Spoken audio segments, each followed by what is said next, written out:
Hello, hello, hello. Welcome to Wellness by Design today. I'm excited about our guest because we're going to be talking about a specific autoimmune condition called Hashimoto's thyroiditis. I'm really excited to welcome Dr. Anshul Gupta. Welcome, Dr. Gupta. Thank you so much. It's a pleasure being here. I'm really happy to have you here. I haven't had a guest on Wellness by Design yet talking about Hashimoto's. So it's really important. A lot of people don't even really know what it is. So I'm excited to dive in and let people know a little bit more about it. But I'm going to tell them a little bit more about you first. So Dr. Anshul Gupta is a best-selling author, speaker, researcher, and the world expert in Hashimoto's disease. He educates people worldwide on reversing Hashimoto's. He's a board certified family physician with advanced certification in functional medicine, peptide therapy, and also fellowship trained in integrative medicine. He has worked at the prestigious Cleveland Clinic Department of Functional Medicine alongside Dr. Mark Hyman, which I'm sure many of you have heard of. He has helped thousands of patients reverse their health issues by using the concepts of functional medicine. He's now on a mission to help 1 million people reverse their health conditions. To achieve this mission, he has written a bestseller book called Reversing Hashimoto's. He has also started a virtual functional medicine practice, a blog, and a YouTube channel so he can reach people from all over the world. So happy to have you here, Dr. Gupta. So, how did you get into specializing in Hashimoto's? What drew you to that? So it's actually all started off with my own health journey. Mm-hmm. So by training, I'm a family physician. So I was into a very busy private practice doing family medicine care, like a conventional medicine care. But just a couple of years into the practice, I started having my own health problems. I was having this horrible stomach pain, which, like will happen suddenly to me and nothing will get rid of the pain. I was gaining weight. I was tired during the day. Even sometimes I had to take a nap just to function through the whole day. At the end of the day, I was so brain foggy, just confused. I just wanted to go to the bed and get done with the day. Being a physician myself, I thought, okay, I can fix myself. So I started taking some medications for my gut. It was not working. Mm. At one point, I thought, well, I'm not smart enough. Let me go to these specialists who are smarter than me and maybe you can fix me. I went to specialist after specialist. Number of studies were done: endoscopies, blood work, ultrasounds. Everything was done. Everything was normal.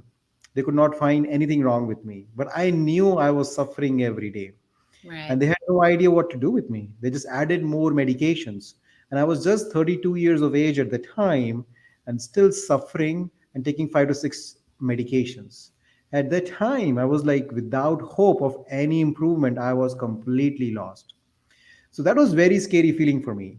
And at that time, if somebody suggested me functional medicine, I got trained into functional medicine. I implemented the program of functional medicine into my own health. Within a month, my pain was completely gone. Within 6 months, I was off all medications. I had already lost 40 pounds. I had more energy in my life than I ever had. I was even able to compete into a 5K rugged maniac that I could not even think about before doing that. Wow. So that was a turning point into my life. Then actually I went to Cleveland Clinic and I was working, on different complex patients.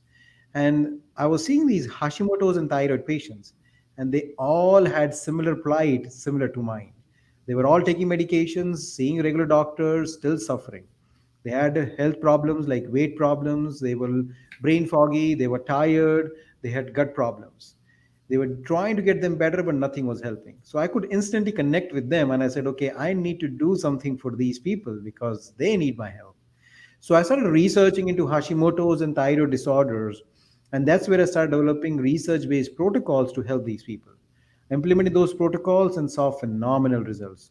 People' life just would completely change. Their symptoms were gone, they were off medications, or they actually were able to reduce the medicines, and their quality of life was so much better. So that's where I found a passion of Hashimoto's, and that's what I've been doing now to help people to reverse their Hashimoto's and to get the quality of life that they need. I think so many of us I think everybody actually in the functional medicine world has come to it because either they or someone they loved had a condition that wasn't reversing with conventional medicine. And not like conventional medicine has its place, but for chronic conditions, we can't just keep putting a band-aid over symptoms. We need to get at the root cause, and that's what functional medicine is all about. So I really appreciate your journey and how you got there, Dr. Gupta, and understand why you've got so much passion for helping people with Hashimoto's. Now, a lot of people have not even heard of Hashimoto's. So can we talk a little bit about what it is and what some of the symptoms are? Absolutely. So Hashimoto's is actually a condition of thyroid gland. So a lot of people have thyroid disorders and they feel they have just low thyroid and taking this medicine. Now, majority of the people do not know the real reason of their low thyroid. So Mm-hmm. now 70 to 80% of people who have a low thyroid, the actual disease they have is Hashimoto's disease. So Mm-hmm. Hashimoto's is an autoimmune condition of your thyroid gland where your body is producing antibodies which is destroying the thyroid gland. And over the course of years, when this destruction happens so much that the thyroid gland is not able to keep up with the production of the thyroid hormone, so then ultimately people get hypothyroid. Now, unfortunately, conventional doctors do not even check for Hashimoto's disease. So people have been taking for thyroid medicine for several years, and they have no idea that the real reason of their thyroid condition is Hashimoto's. And they just keep on taking the thyroid medicine, which doesn't do anything for the autoimmune condition. It is just a band-aid of replacing the thyroid hormone. Now, the Mm-hmm. symptoms of Hashimoto's are typically the symptoms of what people will see with hypothyroidism, which is that, weight issues, unable to lose weight, or gut problems like constipation, bloating, or issues with mood changes like irritability, depression, anxiety. Infertility is a bigger issue with that. Chronic fatigue, that they're feeling tired all the time, brain fog symptoms, and then sometimes chronic pain issues. So these are all typical symptoms. Hair loss is another big one. So Yeah. these are all typical symptoms that people with Hashimoto's go through, which are also like hypothyroid. So there is no way to differentiate unless you do the proper blood work to check whether you have Hashimoto's or whether you have just a plain hypothyroid condition. What would you say? Do you have any stats on this, on how many people who are diagnosed with hypothyroidism, say in conventional practice, what percentage of those actually have Hashimoto's? Do you have any numbers on that? Any stats?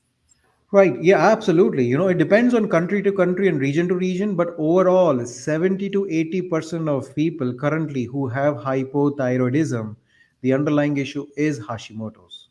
Wow, So that that's is huge. astounding.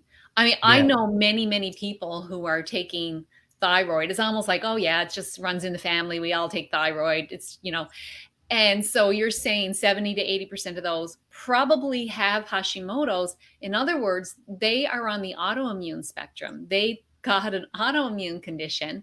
Well, and they're definitely on the spectrum. They may even have the condition. And what the sad thing about autoimmune conditions is once you have one, you're more likely to get another one unless the root causes are being addressed. So taking thyroid meds not going to address the root causes. So do you see this happen over and over again? Like they have one condition, then they get another condition. Oh, absolutely. Yes, it happens so many times that people ultimately have other autoimmune conditions that they were diagnosed. And then after that, the rheumatologist says, oh, well, you have this thyroid condition. Let me order to check you for Hashimoto's. And bingo, their antibody levels are high. So they said, oh, well, you had this Hashimoto's for so long, you didn't knew about it. So we see it so commonly that Hashimoto's leads to rheumatoid arthritis or lupus. Any of these autoimmune conditions is so common in Hashimoto's patients. Mm. Like after 10 to 15 years of Hashimoto's, females, definitely develop some other autoimmune conditions. Mm. The other thing that's really interesting too is that the number that in conventional medicine they say, oh, you have a problem with the thyroid, is actually quite high. Right? Was it high or low? We're not producing enough, right? So Mhm. so Low. the threshold point you by the time you reach it, you've already got it. You're already got a problem. So it doesn't get flagged early enough. So that's another issue. And most people don't really realize what might what might be the starting number to indicate that they are moving on that spectrum towards getting an autoimmune condition like Hashimoto's. Do you have any idea what those numbers are? I'm sure you do. Right. Yeah. So, I mean, the first important part is that what kind of blood test to get for it. Yeah. Because the majority of the people only get one blood test done to check for thyroid, which is the TSH, which is Yeah. the thyroid stimulating hormone. And that is not the only test. There are so many other tests that needs to be done to evaluate the thyroid condition properly. So first of all, we have other thyroid hormone that needs to be checked, which includes the TSH, the free T3, and the free T4. These are all different kinds of thyroid hormones which our body produces that needs to be checked to first assess the thyroid functioning. Now, the second thing is needs to be checked is to check for antibodies which gets diagnosis of Hashimoto's. So there are Right. two antibodies, which is one is the TPO, which is the thyroid peroxidase antibody, and the other one is called thyroglobulin antibodies. So a lot of times what we see is that these antibody levels are already high, but because your thyroid is not so much destroyed, the TSH might be absolutely normal. But Oh, now we have this window of opportunity, so that people doesn't go on the medicines. And if we do the right things by addressing the root cause, then we can reverse this Hashimoto's and people will never have to go on thyroid medicine. right. Okay. So someone would have to, they can't get those tests done through conventional medicine. They would have to be working with a functional medicine practitioner, I guess, to get those tests. Is that correct? Actually, no. These are all Oh, regular tests, which regular labs can order or can get it done, and insurance pays for it. So, yes, your conventional doctors might give you a pushback, might not be on board to do it. But if you be educated and tell them to do these things, most of them, they're agreeing to do it. And obviously, like if you mm, find a doctor who doesn't agree to do it, then obviously you need a functional medicine doctor to help you to order it. But these are labs or like tests which are easily available, which from all the standard mhm, labs. mhm. But even the TSH, right? That would give someone an indicator. Like if they're getting towards that threshold where it might be a problem, that's an indicator that things are not going so well with the thyroid. So we've got tiredness, we've got putting on weight, inability to lose weight, losing hair, eyebrows as well, right? So these are all signs. So if you have some of these signs and you're still hearing from your doctor that there's nothing showing up, then maybe you might want to dig a little bit further before you get right to that you're in full blown autoimmune. And I know for me, I had rheumatoid arthritis. So I guess I still have it. I don't know. I've reversed it. But I know at one point my TSH levels were creeping up. Were they creeping up? Yeah, they're getting too high, Yeah. right? Hmm. So they were getting too high, but I managed to. They still hadn't hit the threshold where I would need to go on medication with my regular doctor, but I started working on some other things with my functional medicine doctor, and then I helped reverse it. So, all right, so we know about what the symptoms are. So people may be wondering, okay, maybe this is something that's going on with me. But what are some things that cause this in the beginning? I know we know what it is. It's our lifestyle, right? Is a big part of it. But we have genes, so genes may predispose us to it. But what about our lifestyle? Or what would you say? I shouldn't even be answering your question. Your question is, my question to you is, what is the cause of Hashimoto's thyroiditis? Right. So Hashimoto's is an autoimmune condition. So on every autoimmune condition is an interplay between your genetic makeup and the environment around you. And research, already shows that and proves it. Okay.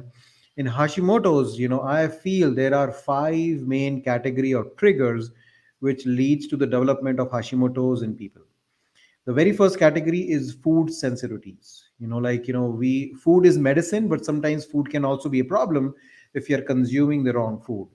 More and more people are developing food sensitivities. So what do we mean by food sensitivities? Now, a lot of people confuse food allergies with food sensitivities, and they're totally different. Food allergy will be you eat peanuts, like suddenly your face swell up, have difficulty breathing, you land up in the emergency room. So food sensitivity is totally different. You eat gluten, Your body says, hey, gluten, I don't like you to be here, but you are completely like, not my enemy. So I'm going to produce very small amount of antibodies so that you can just kind of go away from this place. Now, what happens is that over the course of years, these antibodies build up in the system and they start destroying, like our weak points in our body, which thyroid is one of those weak points. So that's where this is the food sensitivity. A lot of people are sensitive to food. And the reason more and more people are getting to food sensitivity is our food is changing at a rapid rate. Because of modern agriculture, modern technology, we have so much genetically modified food that our body cannot recognize the food, that it is used to. That's the reason we have a high rise of food sensitivities. So food sensitivity is a very big reason that causes a lot of people to trigger their Hashimoto's. The second trigger is stress. Now this can be physiological stress, psychological stress, any kind of stress that our body goes through. It basically again triggers Hashimoto's. We already know that through research, the stress is a very major player for a lot of autoimmune conditions. The third is nutritional deficiencies. Now, our body needs, especially thyroid is such a sensitive gland, it needs a lot of different vitamins and minerals to function properly. And because of our poor food habits, even our food today is low in a lot of nutrients. So, even though you might be thinking that you're eating an adequate diet, but your food is low in minerals or vitamins, so you're not getting them enough. And that low nutritional deficiencies causes again a trigger in Hashimoto's. Then the fourth is toxins. Each and every day, our environment is being polluted more and more with toxins. Whether they are heavy metals like lead and mercury, whether they are environmental toxins, all the sprays, or even mold toxicity. In the recent years, I've seen so many of my patients have mold toxins in their system, which is leading to Hashimoto's.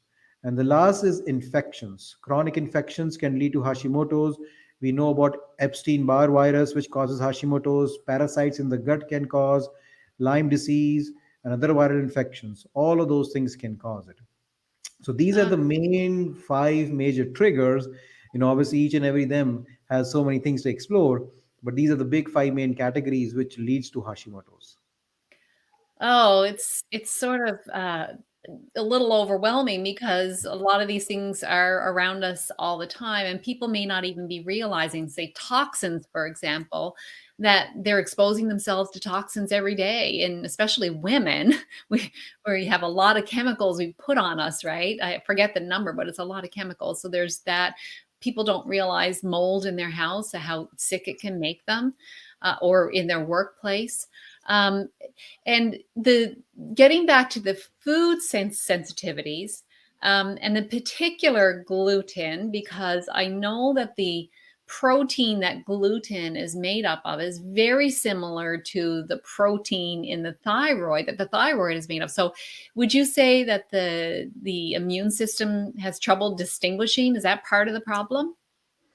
Yes, absolutely. So what happens is that, this is what we call as sometimes molecular mimicry also. So what happens is that certain molecules in the food, because our body basically recognizes each and everything through chemical structures, right? So food has a chemical structure, our body recognizes that. Similar to that, our each and every body cells have a molecular structure. So now what is happening is that because, as I said, our gluten is being modified so much. So the present gliadin, like or the gluten structure that we have resembles very close, the chemical structure to the thyroid gland. So when, as I said, our body doesn't like gluten, starts producing antibodies. Now instead of, it's a blind thing. It cannot differentiate between gliadin and thyroid cells. So that's the reason it attacks both. And obviously, in that friendly fire, it starts destroying the thyroid gland slowly and slowly. So that's the Hmm. reason it takes time for developing food sensitivities. And it can be sometimes months or years that it has been ongoing, behind the scenes. Hmm. And what would you say comes first? Do food sensitivities come first, or does leaky gut come first? Or are they so overlapped that we don't know which comes first? So, I mean, again, it's a difficult question because leaky gut is not only with food. Leaky gut can happen from other things too. Again, Yes. exposure to toxins can cause leaky gut. Antibiotics, taking medications can cause leaky gut. Stress can cause leaky gut, right? So, a lot of times it can be food sensitivities which leads to the leaky gut, and that causes the autoimmune condition. Or There might be an external other things which cause a leaky gut, which triggered a food sensitivities, and then it caused autoimmune condition. So it can be each or the either or the other ways. Right. I suppose it doesn't matter as long as we get at the root cause and start doing the repair. So you mentioned that women tend to get Hashimoto's more than men. Why do you think that is? So that has something to do with the genetic makeup. I think so female hormonal systems are much more complex than male hormone systems, so we know that. So there is a fragility in the female hormone systems. And when I explained to you that there are five triggers, and then when the antibody starts happening, they actually attack the weakest point. And in females, I think the weakest point is their hormonal system. And that's the reason they get attacked, very often over there. There is also research studies that the genetic makeup also affects that propensity of autoimmune conditions to happen more in females. But I think it is more so about that, their hormonal system is much more complex and fragile. And that's the reason it is more susceptible to kind of from these triggers and getting, attacked from the antibodies. Do you think there is an emotional component to that as well? Absolutely. Like again, what female hormones does, right? Our estrogen, progesterone, those are all linked to our, mood, right? The females, why during the menstrual cycle, sometimes females will have different moods, especially premenstrual syndrome. We know that, okay, that can be difficult. We know that estrogen affects the mood, of a lot of females. So, in the current world, we are living in estrogen dominance. Most females have too much estrogen going on in their body, and that definitely kind of creates an emotional turmoil or an emotional imbalance. So, that Mhm. ultimately obviously leads to imbalance in the other hormones, and that causes obviously autoimmunity. Dr. Gupta, could you talk a little bit about where some of this excess estrogen is coming from? Oh yes, it is coming from our environment. Our environment again. A lot of the things that we consume have what we call as xenoestrogens. Like a lot of the plastic, a lot of the chemicals that has been used around us. Like again, have estrogen-like properties. So whenever we consume them or whenever we get exposed to them, not me, like the females, it kind of creates that external estrogen in them. Second of all, again, a lot of dairy that we have been like producing over the course of years, they have been using a lot of external hormones to produce those dairies, and or even meats. So that again enters our human system and again produces that excess estrogen. So those are the things that are the main reasons that we are seeing such a huge rapid like increase in estrogens in Mhm. females all around. So the animals are given hormones to make them grow, especially the dairy, to make them grow or produce more, and then it gets passed on through the dairy products or in the meat as well, and then we eat what we ate. So we end up with it more in our system as well. Right. So and what about things like personal care products? Yes, so I mean, again, as you mentioned before, that females, there was a research study done. Females, before they leave their house in the morning, they have more than 100 chemicals that they've already put on their body before leaving the house. And obviously, all those chemicals are not great. We know that people think that, okay, it's just on my skin. I'm not consuming them internally. But skin is our organ. That is the biggest organ and absorbs all those chemicals, directly goes into your bloodstream. We have medication patches that we use that are put on the skin. So we cannot say that things do not get absorbed through our skin. So all that chemicals get absorbed through our skin, and obviously that's a very big reason that females get so much toxic, because a lot of Mhm. these products that they have so many chemicals in them. It's very difficult to even mention how many are present and what all things they do.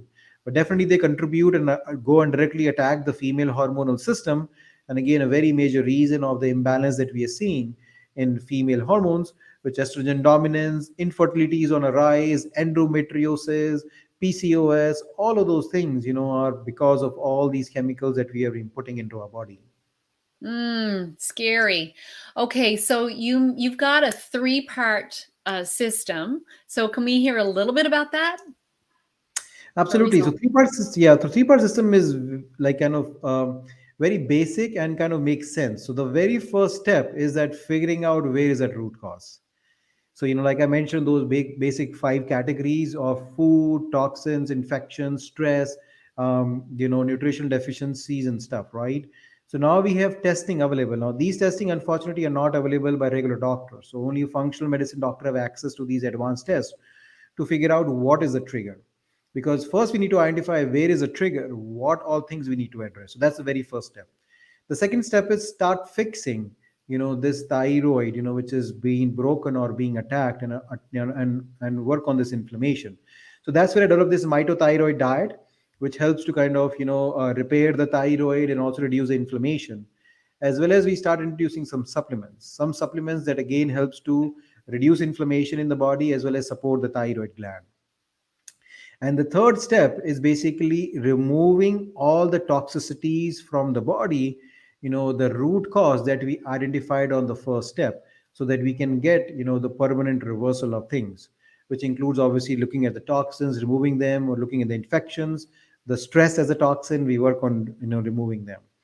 So that's what we do. And once we do these three steps, then we have done a good reversal of things, and obviously thyroid starts functioning better, because we have not only repaired the thyroid but also have removed the root cause which was causing it to malfunction. Mm. So, in that three-step process, they would definitely have to do the test. So, they would need to work with a functional medicine practitioner to identify what that trigger is. Absolutely. I mean, there are some indications that, when we get the history, that people might be able to identify. As you said, like if you're living in a house which, you can see visible mold growing, or the basement, has a lot of musty odor to it, then definitely there can be a mold toxins. Some Mhm. females know that, okay, well, I've been stressed out too much, at work or house, or juggling between 100 different things. So that can be a trigger. So there are some, things in the history which can be useful, but I think if you want to know precisely, then ordering those tests is the best way of Mhm. knowing what are the root causes. Now, the problem, what happens is that some females will order only one test, or, like some people will just say, oh, yes, I found food sensitivity, gluten is my problem, and let me fix it and everything will be fine. Unfortunately, most females, what I've seen is that have more than one root cause, which has led to their condition. So that's where, Mhm. a professional, a functional medicine doctor who knows to evaluate the person completely, that's the only person that you can have a permanent reversal or a long-term relief. And we've only got one vehicle to get through life, right? So the most important thing is to have it operating efficiently so that we can experience the life that we were meant to experience and not be held back by pain or being too tired or all these other things.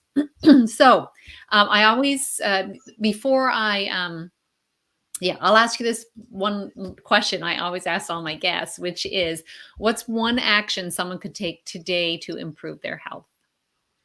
So I'm a big proponent of food. I think everybody loves food, and food has a lot of power.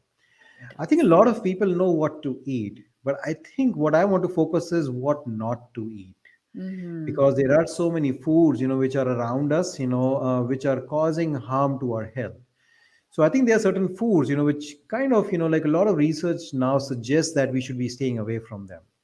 So that will be my take on that, of removing food which is not good for your health, and which for me is number one is dairy. The way we are producing dairy, the way we are handling our livestock is totally inhumane.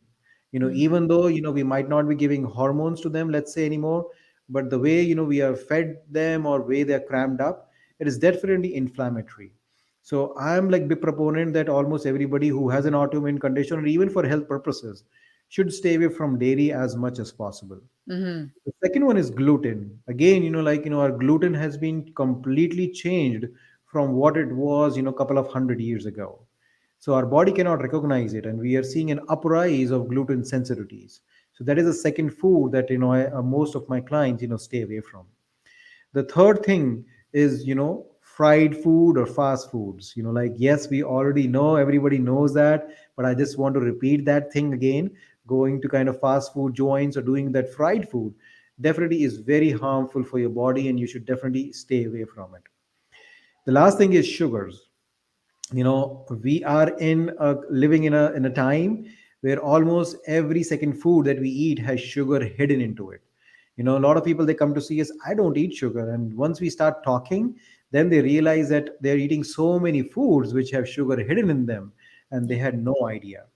So the food industry is very smart, and they are like, trying to hide these things in a lot of things. So I always tell my clients, read the labels, because the more you read them, the more you will understand. So that's the other thing, that eliminating all the sugar, from your body definitely helps you to function better, and will also help you to feel. So I Mm. think those are the four things that will be top of my priority. Like if we can, people can eliminate these four at least, then I think they will feel so much better. I think you're right. So it was dairy, gluten, fast food, fried food, and sugar. Yep. Very good. And sugar has so many names too. So educate yourself on the many names of sugar because it can be hidden in different ways when you look at the ingredients. Yeah, Uh-huh. I've done a breakup with sugar challenge and just putting together a course on it too. That's part of it is like recognizing excuse me all the names of sugar because it's got multiple names that you may not think, oh, is that a sugar, but it is. So would you say even because I get this question asked a lot, what about like maple syrup? And what about some of these other honey? What's your take on those sugars? It's still sugar. Unfortunately, everything is sugar. Yes, they might have slight benefits with maybe a few vitamins or minerals in them, but they are heavily sugar. Whether it is honey, maple syrup, agave syrup, all of them are unfortunately still Mhm. sugar. Even fruits, for that matter, the sweeter the fruit, the higher the sugar. Again, I'm not saying that people should not eat fruits, but what we are doing is we are overdoing on fruits also. People are just like eating fruits 2 or 3 times a day. And I think Yeah. again there is a place for it, but too much is, like, is bad. So Hmm. that's where, as you said, educating about different kinds of sugar, all of them are sugar. So make sure you count all of them and then calculate how much sugar you're eating in a day.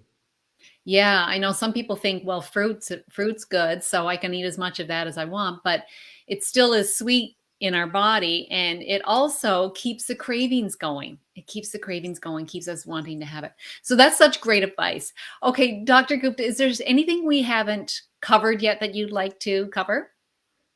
No, I think, I just want to kind of say to each and every person who is suffering from thyroid or Hashimoto's, that do not settle for a life, which is limited by this disease. You can do certain things to get the quality of life that you deserve.